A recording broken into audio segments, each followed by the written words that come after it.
یہ کہانی ہے جوز سیلواڈور نامی ایک شخص کی جو سمندر میں 1 سال کے لیے گم ہو گیا تھا۔ ذرا سوچ کر دیکھیں کہ صرف 2 دن کا سمندری سفر 438 دن تک طویل ہو جائے، اور ایسا ہی اس شخص کے ساتھ ہوا۔ اس نے 438 دن سمندر میں کیسے گزارے اور پھر آخر کیسے زندہ گھر واپس لوٹ آیا، جانتے ہیں آج کی اس ویڈیو میں۔ جوز سیلواڈور کا رہنے والا تھا اور میکسیکو کی بندرگاہ پر مچھوارے کے طور پر کام کرتا تھا۔ یہ دن تھا 17 نومبر 2012، جب وہ اور اس کا ایک ساتھی میکسیکو کی بندرگاہ کوسٹ ازول سے 2 دن کے فشنگ ٹرپ کے لیے نکلے، لیکن ان کو کہاں خبر تھی کہ ان کو پورے 1 سال کے لیے سمندر سے لڑنا پڑے گا۔ دونوں ساتھی اپنے ضروری سامان کے ساتھ ایک 7 فٹ کی چھوٹی کشتی میں بیٹھ کر دنیا کے سب سے بڑے سمندر کی طرف روانہ ہو گئے۔ معمول کے مطابق وہ سمندر سے تقریباً 20-30 کلومیٹر اندر تک چلے گئے تھے، اور ان کو سمندر میں 8 گھنٹے گزر گئے تھے اور کچھ مچھلیاں بھی پکڑ چکے تھے۔ پھر انہوں نے دور سے اوپر اٹھتی ہوئی اور بہت تیزی سے اپنی طرف آتی ہوئی سمندر کی لہر دیکھی۔ انہوں نے اپنی کشتی فوراً واپس کی اور ساحل کی طرف بہت تیزی سے بڑھنے لگے، لیکن بوٹ چھوٹی ہونے کی وجہ سے زیادہ تیز نہیں چل سکتی تھی۔ آخر کار وہی ہوا جس کا انہوں نے تصور بھی نہیں کیا تھا۔ طوفان سر پر آن پہنچا۔ ایسا لگتا تھا جیسے سمندر نے کشتی کو اپنے ہاتھوں میں اٹھا رکھا ہو۔ طوفان بہت شدید تھا جو کشتی کو ساحل سے کئی 100 کلومیٹر دور لے گیا تھا۔ ایک دن گزر چکا تھا، طوفان ختم ہوا تو انہوں نے دیکھا کہ ہر طرف نہ ختم ہونے والا پانی ہی پانی ہے۔ اب وہ صرف سمندر کے رحم و کرم پر ہی تھے، کیونکہ جوز پیشہ ور مچھوارا تھا، اس لیے اس کو معلوم تھا کہ اس کو بچانے یہاں کوئی نہیں آنے والا۔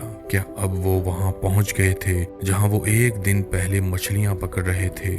وہ ساؤتھ کی طرف جا رہے تھے یا نارتھ کی طرف؟ فاصلے اور ڈائریکشن کے لیے وہ ستاروں کی طرف دیکھنے لگے۔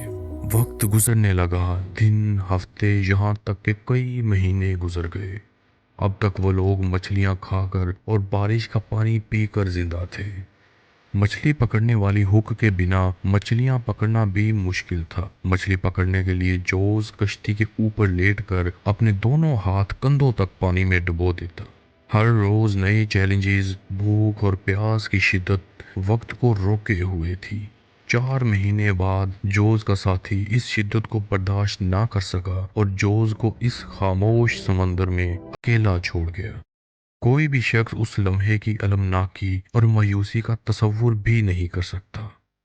جوز کو حالات سے لڑتے 9 ماہ گزر چکے تھے اور اب اس کو ہیلوسینیشن بھی ہونے لگی تھی۔ جو سب سے بڑا چیلنج تھا وہ تھی ڈی ہائیڈریشن، جس کو ختم کرنے کے لیے اس نے کئی بار اپنا یورین بھی پیا تھا۔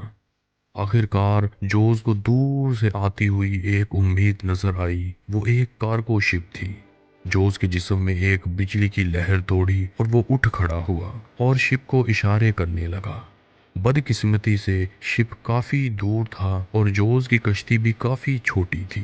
جوز اپنی امید کو اس شپ کے ساتھ بہت دور تک جاتا دیکھتا رہا۔ شپ کے چلے جانے کی وجہ سے اس کا مزید دم گھٹنے لگا تھا۔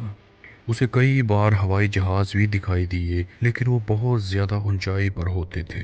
جوز اب تک 6000 میل سفر طے کر چکا تھا۔ زندہ رہنے کی تمام امیدیں دم توڑ گئی تھی۔ جوز کی آنکھیں بھی کمزوری کی وجہ سے مشکل سے ہی کھل رہی تھی۔ اب وہ بند آنکھوں سے اپنی زندگی کی یادوں کو دہرا رہا تھا، کیونکہ اب وہ زندگی کا نہیں بلکہ موت کا انتظار کر رہا تھا۔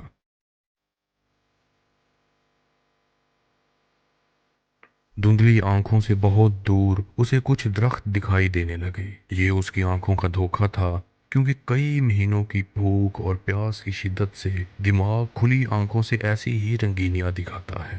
لیکن وہ درخت لمحہ ب لمحہ قریب آتے گئے اور سمندر میں کئی جگہوں پر ناریل بھی پھیلے ہوئے تھے۔ اب جوز کو یقین ہو گیا کہ یہ کوئی آئلینڈ ہی ہے۔